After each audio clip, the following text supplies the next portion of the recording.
if I stick with something too long, I overthink it and then it's bad. So like the fucking Ramones, like raw energy, just like 1, 2, 3, 4 and get the fuck out before anybody notices that you snuck in.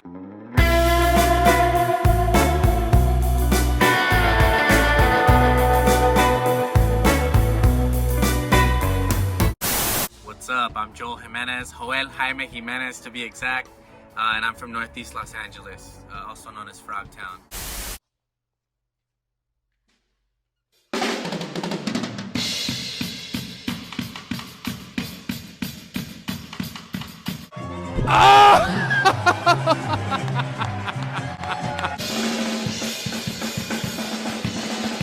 The crowd goes wild!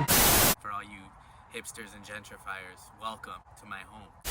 When people say that people from LA are fake, I think they're just talking about people that like moved here, like to be actors or whatever. I'll say this, there definitely are fake people in LA, but there's fake people everywhere. And I think because a lot of industry and stuff is in LA, people that want to chase their dreams move here to like start over, and maybe they create some version of whatever they think LA is, and that has become the overall vision of what people think LA is, but it's not. Like there's so many little neighborhoods, like if you go to Boyle Heights or Frogtown. What's the dopest thing comedy has served me? I feel misunderstood a lot. Boo-hoo, everybody does. But I feel like through stand-up I could present myself to people in a curated way, like in the way I want them to perceive me, and so I can go back and edit everything I'm doing and write it out, and like, and then when I finally like present it, I'm saying it in the way that I like, you know, like sometimes you react to stuff and you maybe don't like speak the way you want to, but with stand-up you can like take your time and craft this thing and say those things like the way you want them to be heard. Frogtown or Echo Park or whatever, there's still people there that are very real, living very real lives, and like that is their everyday circumstance. They're not buying $13 cocktails at some trendy ass bar or whatever. Like they're trying to feed their families, and they have, you know, an entire life here. The balance between music and comedy, I would say that the real battery behind everything is like that, like the need to create something, like also on a fucking weirder levels, like the need to be like accepted and liked. And I think that there's less of that when I'm making music because I'm alone when I'm doing it, so I don't worry about that like that immediate response from an audience. But I love that with comedy. Like if the shit sucks, they'll let you know.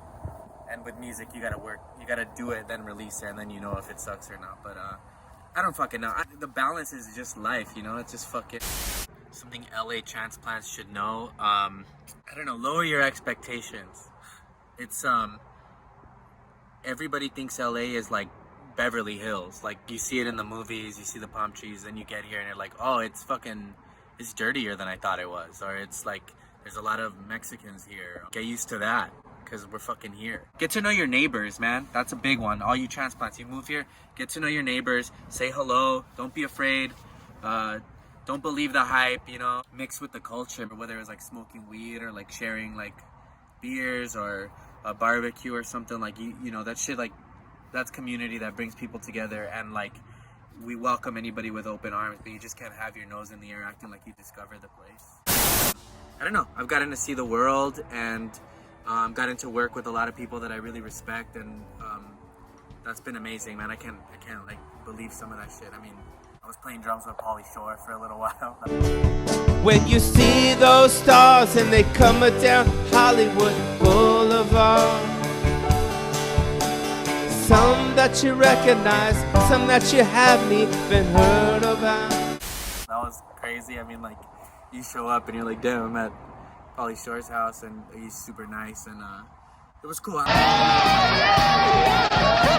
like that. I like when I meet people that that you've seen your whole life, and they actually like don't ruin your image of them. Like they're like nice people, and I've met a lot of comics that are like that, and I met a few that aren't, but we won't talk about those fools right now. I think Jeff Ross told Jeremiah, hold on, I dropped another name. Fuck, I don't have pockets still. Anyway, they told Jeremiah, enjoy the process. So I try to check myself every day, enjoy the process. Shout out to the immigrants who come to America and do the jobs that Americans don't want to do, like marry the president. The way people think LA is fake is the way everybody's lives are fake on Instagram. Like, if you think LA is fake, go to a lot of different neighborhoods, go up to somebody and tell them they're fake and see what happens. And I'm not trying to like scare people. Like, any city you move to is gonna be hard because the struggle of staying alive is hard. But I don't know. I'm around family. I mean, my family's from here, so I have a different perspective on it. Let go of like what you think LA is and just like let it happen to you. I was lucky enough at a young age. I met a guy named Doug Carrion.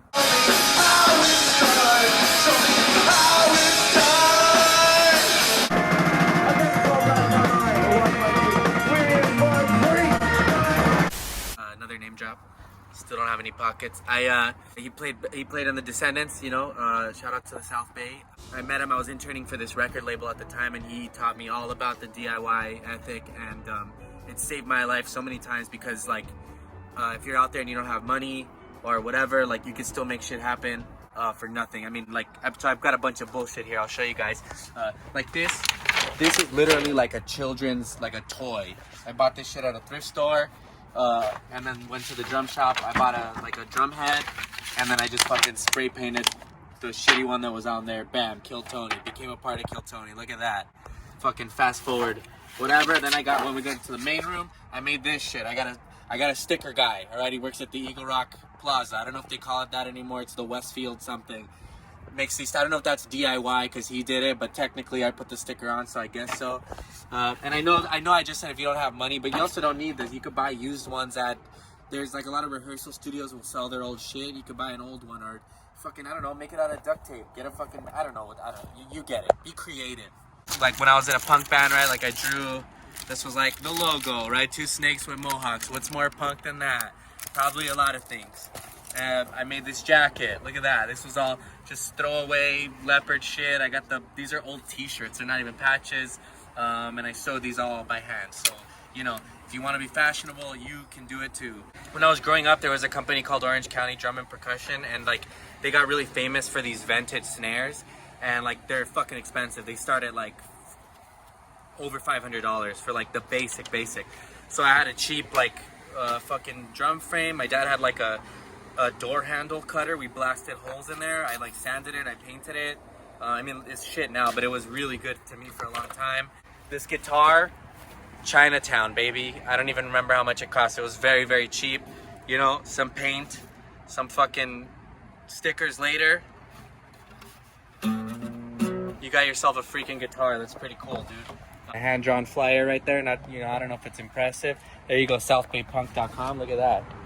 That was another one. I don't think we played that because our drummer didn't show up. And then there's a set list. It's just a fucking set list. Why would I put the entire logo there? Because why not?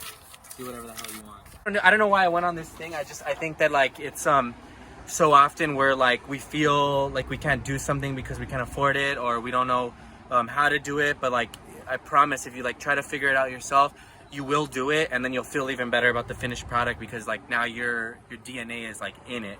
A lot of times we sit around waiting, thinking like these gatekeepers are gonna let us in, and like they're not. So you just gotta make your own shit.